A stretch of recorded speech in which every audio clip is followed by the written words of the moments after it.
হে ভগবান, কোথায় গেল আমার ছেলেটা?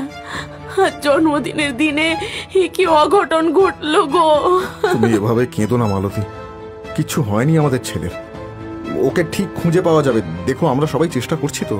ওগো, তুমি যেখান থেকে পারো আমার কেশবকে আমার কাছে এনে দাও। ও কেশব, কোথায় গেলি বাবা? তুই ফিরে আয়। এই সময় বিজয়া ওই গ্রামের উপর দিয়েই যাচ্ছিলেন তার এক শিষ্যের বাড়িতে। হঠাৎ রাস্তার পাশে এক বাড়ি থেকে কান্নাকাটির আওয়াজ শুনে উঁকি মারতেই বিষ্ণু ও মালতীকে চিনতে পারেন উনি। বিষ্ণু ও বিজয়াকে এখানে দেখে চমকে ওঠে। হে কি মা, আপনি এখানে? আমারও তো একই প্রশ্ন, তোরা এখানে কি করছিস? আর মালতী এভাবে কাঁদছে কেন? আর কি বলবো মা, আমাদের কপালটাই পোড়া। এটা আমার শ্বশুর বাড়ি। বিট্টুর ঘটনাটার পরে আমরা এখানেই এসে উঠি। মালতীর কোল আলো করে জন্ম নেয় আমাদের সন্তান কেশব। এতগুলো বছর আমরা সবাই বেশ ভালোই ছিলাম জানেন তো। আজ কেশবের 7 বছরের জন্মদিন, আর আজ সকাল থেকে ওকে আমরা খুঁজে পাচ্ছি না। পুরো গ্রাম খোঁজা হয়ে গেছে। ঠিক যেমন ভাবে আজ থেকে 7 বছর আগে নিজের 7ম জন্মদিনে বিট্টুকে পাওয়া যাচ্ছিল না। মানে কি বলছেন কি আপনি মা? আমি ঠিকই বলছি। আচ্ছা, এই গ্রামের সব পুকুরগুলোতে জাল ফেলেছিলি? সব দেখা হয়ে গেছে, কোথাও কিছু পাওয়া যায়নি। কিন্তু এর সঙ্গে বিট্টুর কি সম্পর্ক? সব প্রশ্নের উত্তর পাবি তোর গ্রামের বাড়িতে। ছেলেকে বাঁচাতে হলে এক্ষুনি মালতীকে নিয়ে চল আমার সাথে তোর গ্রামের বাড়িতে। এই বলে বিজয়া বিষ্ণু আর মালতীকে নিয়ে একটা গরুর গাড়ি করে রওনা দেয় তাদের গ্রামের উদ্দেশ্যে। বিকেল নাগাদ গ্রামে পৌঁছে ওরা 3 জন দেখে ওদের বাড়িটা এখন আগাছার স্তূপে পরিণত হয়েছে। এই 7 বছরে কেউ নাকি এই বাড়িতে থাকতে পারেনি। ওরা 3 জন বাড়ির ভেতরে আর আশেপাশে তন্ন তন্ন করে খুঁজেও কোথাও কেশবকে পেল না। আপনি তো বললেন কেশবকে নাকি এখানে পাওয়া যাবে, কোথায় ও? সব তো খুঁজে নিলাম মা, কোথাও তো নেই ও। তাছাড়া ওই গ্রাম চেনেও না, কখনো নাম অবধি শোনেনি। আর অতটুকু ছেলে একা একা এখানে আসবেই বা কি করে? ওনার কথা শুনে আমাদের এখানে আসাটাই ভুল হয়েছে। চলো চলো ফিরে যাই। দাঁড়া, পুকুর পাড়ে চল আমার সাথে। পুকুরে? পুকুরে কি করতে যাবে ও? আর আমি যাব না ওই পুকুরে। কেশবকে পেতে হলে চল এক্ষুনি, হাতে সময় বেশি নেই। এই বলে বিজয়া হাঁটা দেয় বাড়ির পিছনের পুকুরটার দিকে। পুকুরের কাছাকাছি এসে ওরা অবাক হয়ে যায়। ঘাটের শেষ সিঁড়িতে বসে আছে কেশব। হাত নেড়ে নেড়ে একা একাই কথা বলছে সে। একা একাই কি, নাকি ওদের আসতে দেখে কেউ একটা পুকুরে টুপ করে ডুবে গেল না? কেশব, কেশব তুই এখানে কিভাবে এলি বাবা? হ্যাঁ, ওই তো দাদা নিয়ে এলো।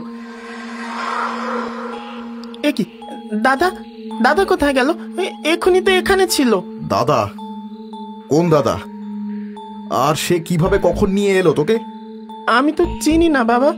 আমি সকালে বাড়ি থেকে বেরোলাম, বন্ধুদের নেমন্তন্ন করলাম, তারপর তারপর আমার আর কিছু মনে পড়ছে না। তোর কোনো দাদা নেই? কোনো দাদা নেই? চল এখান থেকে। না মা, দাদাটা খুব ভালো, আমার সাথে এতক্ষণ গল্প করলো জানো, আর বলল এটাই নাকি আমাদের আসল বাড়ি। মা, তাই এটা আমাদের আসল বাড়ি? অত কিছু তোকে জানতে হবে না, তুই চল আমার সাথে। দাঁড়াও না, দাদাটাকে ডাকি। দাদা, ও দাদা, কোথায় গেলে? এই দেখো আমার মা বাবা এসেছে, এসো তুমি। কেশব ডাকতে ডাকতে পুকুর ঘাটের একটা সিঁড়ি নামতেই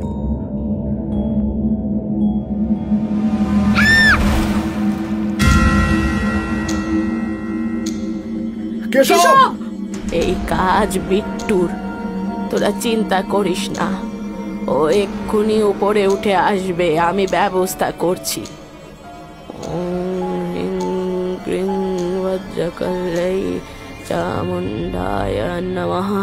বিজয়া বিড় করে মন্ত্র পড়তেই জলের মধ্যে থেকে ভেসে ওঠে একটি বাচ্চা ছেলে। কেশব! বিট্টু, বাবা তুই? কেশবকে ছেড়ে দে বিট্টু, কেশবকে ছেড়ে দে। বিট্টু, কেশব তোমার ভাই, কেন তুমি ওকে এমন করছো? আজ তো কেশবের জন্মদিন, তাই না মা? আজ তোর পুকুরে ডুবে মরার কথা, তাই না? ডুবিয়ে দিই ওকে। হ্যাঁ? না না না না না বিট্টু, না না, আমার কেশবকে ফিরিয়ে দে আমায়, তার বদলে তুই আমায় মেরে ফেল, কিন্তু কিন্তু কেশবকে ছেড়ে দে, ছেড়ে দে কেশবকে। কেন মা? তুমি তো আমাকে ছাড়নি, তাহলে আমি কেন ভাইকে ছেড়ে দেবো? তোকে ছাড়েনি মানে? কি হয়েছিল তোর সাথে? সেটা মাকে জিজ্ঞেস করো। আমি আমি আমি কিছু করিনি, আমি কিছু করিনি, আমি কিছু জানি না, না না না না না, আমি কিছু করিনি।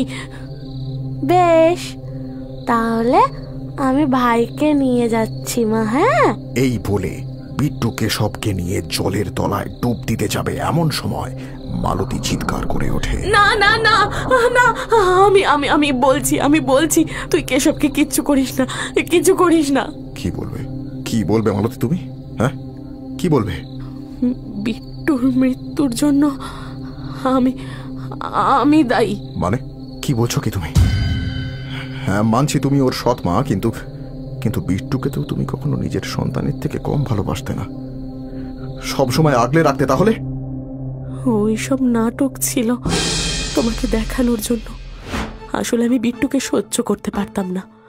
তুমি যখন বাড়িতে থাকতে না, বিট্টুকে দিয়ে সমস্ত কাজ করাতাম আমি, আর ওকে ভয় পাইয়ে রাখতাম যাতে তোমাকে কিচ্ছু না বলে।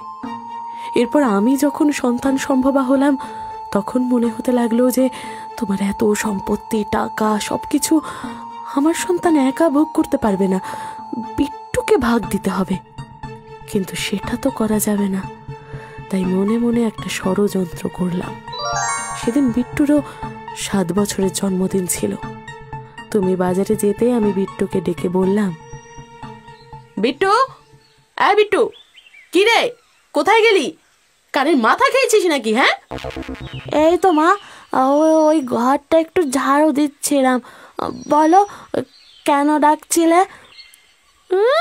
ঝাড়ু দিয়ে করে উদ্ধার করে দিয়েছে আমাকে। থাক, আর ঝাড়ু দিতে হবে না, তোর বাবা এক্ষুনি দোকান থেকে চলে আসবে। তুই যা, পুকুর থেকে 2টো ডুব দিয়ে আয়। পুকুর থেকে? কিন্তু আমি তো সাঁতার জানি না মা, আমি এখানে স্নান করে নি। হ্যাঁ তাই তো, আমি কষ্ট করে জল তুলে রাখবো, আর উনি সেগুলো স্নান করে করে নষ্ট করবেন। এত বড় ছেলে হয়েছে, এখনো সাঁতার শিখলো না। জলে যে আমার খুব ভয় করে মা। চুপ, একদম চুপ, যা বলেছি সেটাই কর। ডুব দিতে না পারিস, কলতলা থেকে মগটা নিয়ে যা, পুকুর থেকে জল তুলে স্নান করে আয়। কিন্তু মা, আর একটাও কথা বললে চালাকাট দিয়ে পেটাবো তোকে, যা এক্ষুনি। আমার কথা শুনে বিট্টু ভয়ে ভয়ে পুকুর ঘাটে চলে যায় মগ হাতে। এদিকে আমি আগে থেকে ঘাটের সিঁড়িতে তেল ফেলে রেখেছিলাম, যাতে বিট্টু পা পিছলে পুকুরে পড়ে যায়। আমি যেমন চেয়েছিলাম তেমনটাই হলো। ঘাটের সিঁড়িতে 2 পা নামতে না নামতেই বিট্টু পা পিছলে পুকুরের জলে পড়ে গেল। ও চিৎকার করে ডাকতে থাকলো আমায়, মা, মা, বাঁচাও, বাঁচাও আমাকে, মা, মা, বাঁচাও। আমি রান্নাঘরের জানালা দিয়ে সবটাই দেখতে ও শুনতে পেলাম, কিন্তু ততক্ষণ বাইরে বের হইনি যতক্ষণ ও পুরো ডুবে না যাচ্ছে। এরপর বিট্টুর বাবা এলে বলি, বিট্টু আমাকে না বলে বেরিয়ে গেছে, আর খুঁজে পাচ্ছি না। তারপর বিকেলে পুকুর থেকে বিট্টুর মৃতদেহ উদ্ধার হয়। এরপর তো সব ঘটনা তোমরা জানোই। ছি ছি ছি ছি ছি ছি মালতী, আমি কল্পনা করতে পারিনি আমার ছেলেটা তোমার কাছে এতটাই অসহ্য হয়ে উঠেছিল। আমাকে বলতে পারতে, আমি ওকে নিয়ে অন্য কোথাও চলে যেতাম, অন্তত ছেলেটা তো বেঁচে থাকতো আমার। কেন মারলি ওকে, কেন? আমার আমার ভুল হয়ে গেছে, আমি আমি লোভে অন্ধ হয়ে গিয়েছিলাম। আমাকে আমাকে ক্ষমা করে দাও, তোমরা আমাকে ক্ষমা করে দাও।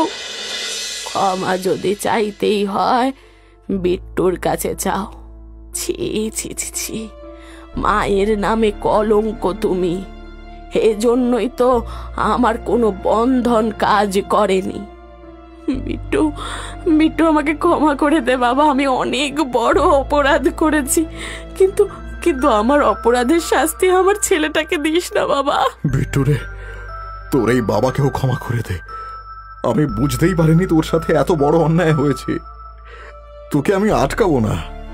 তুই যদি কেশবকে নিয়ে গিয়ে শান্তি পাস তাহলে যা বাবা, যা, তাই যা।